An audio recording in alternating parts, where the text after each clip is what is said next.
বিসমিল্লাহির রহমানির রহিম। আসসালামু আলাইকুম ওয়া রাহমাতুল্লাহ। প্রিয় শিক্ষার্থীবৃন্দ, আবারও স্বাগতম জানাচ্ছি নতুন একটি ভিডিওতে। আজকে আমরা একটা গুরুত্বপূর্ণ অঙ্ক নিয়ে আলোচনা করব, সেটি হলো বৃত্ত সংক্রান্ত অঙ্ক। অঙ্কটি হলো ও কেন্দ্রীয় একটি বৃত্তের ব্যাসার্ধের দৈর্ঘ্য 5 সেন্টিমিটার এবং এবিজের দৈর্ঘ্য হলো 8 সেন্টিমিটার। তাহলে ও বিন্দু থেকে এবিজের দূরত্ব কত? তাহলে এখানে আমরা দেখতে পাচ্ছি ও কেন্দ্র বিশিষ্ট একটি বৃত্ত। এই বৃত্তের আমরা জানি যে বৃত্তের দৈর্ঘ্যকে এর পরিধি বলে। কাজেই এটি হলো একটি পরিধি।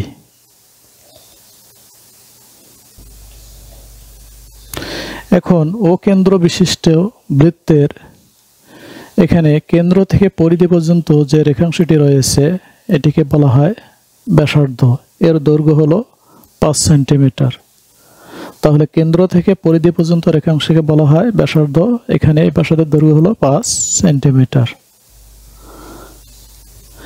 এবং এবি এখানে একটি জ্যা। আমরা জানি বৃত্তের পরিধির যে কোনো দুই বিন্দুর সংযোজক রেখাংশকে বলা হয় জ্যা।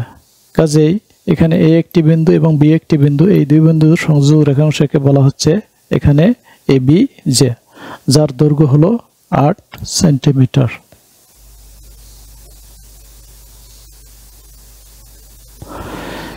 এখানে এই এবি জ্যাটিকে ও লম্বটি দুই ভাগে বিভক্ত করেছে। আমরা জানি কোনো জ্যাকে কেন্দ্র থেকে কোনো লম্ব সমান দুই ভাগে বিভক্ত করে।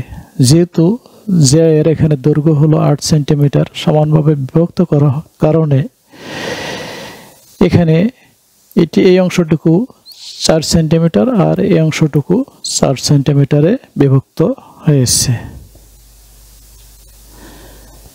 এবং এখানে 5 সেন্টিমিটার যে ব্যাসার্ধটি রয়েছে এটির সমান করে ও থেকে বি পর্যন্ত আরেকটি ব্যাসার্ধ আমরা অঙ্কন করে নিলাম। নেওয়ার ফলে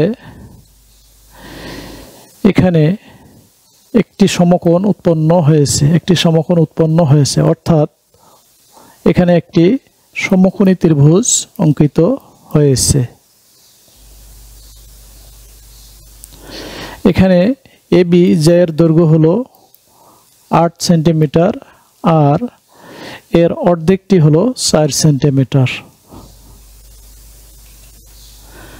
আমরা জানি পিথাগোরাসের সূত্র অনুযায়ী সমকোণী ত্রিভুজে লম্ব স্কয়ার যোগ ভূমি স্কয়ার সমান সমান অতিভুজ স্কয়ার। এখানে আমাদের লম্ব হলো এটি আর ভূমি হলো এটি 4 সেন্টিমিটার আর অতিভুজ হলো আমাদের ওবি, এটি 5 সেন্টিমিটার।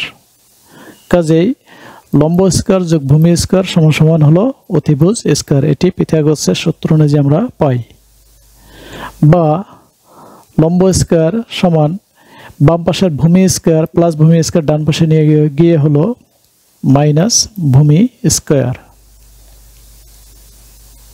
বা লম্ব স্কয়ার এখানে অতিভুজের মান হচ্ছে 5, এটি 5 এটিও 5, তাহলে অতিভুজ এটির মান হলো 5 সেন্টিমিটার আর ভূমির মান হলো এখানে 4 সেন্টিমিটার। আমরা মান বসিয়ে দিলাম। বা লম্ব স্কয়ার সমান, তাহলে 5-এর উপর স্কয়ার দিলে 5 × 5 = 25 আর 4-এর উপর স্কয়ার দিলে 4 × 4 = 16। বা লম্ব স্কয়ার ইকুয়াল টু হলো 25-এর থেকে যদি আমরা 16 বাদ দিই তাহলে থাকে এখানে 9। বা লম্ব স্কয়ার যদি আমরা উঠাই দিতে যাই, শুধু লম্ব লিখি, তাহলে ডান পাশে যে সংখ্যাটি আছে সেটিতে আমরা √ওভার করব। কাজে এখানে আমরা 9-এর উপর √ওভার করলাম। সুতরাং লম্ব তাহলে 9-এর উপর √ওভার করলে 3 হয়। কাজে 9-এর বর্গমূল হলো 3। কাজে লম্ব এখানে হলো 3 সেন্টিমিটার, মানে এই লম্বটির দৈর্ঘ্য হলো 3 সেন্টিমিটার। প্রিয় শিক্ষার্থীবৃন্দ, আশা করি বিষয়টি তোমরা বুঝতে পেরেছো। প্রিয় শিক্ষার্থীবৃন্দ, ভিডিওটি ভালো লাগলে please don't forget to like, share and comment. দেখা হবে তোমাদের সাথে পরবর্তী ভিডিওতে। সে নাগাদ আল্লাহ হাফেজ।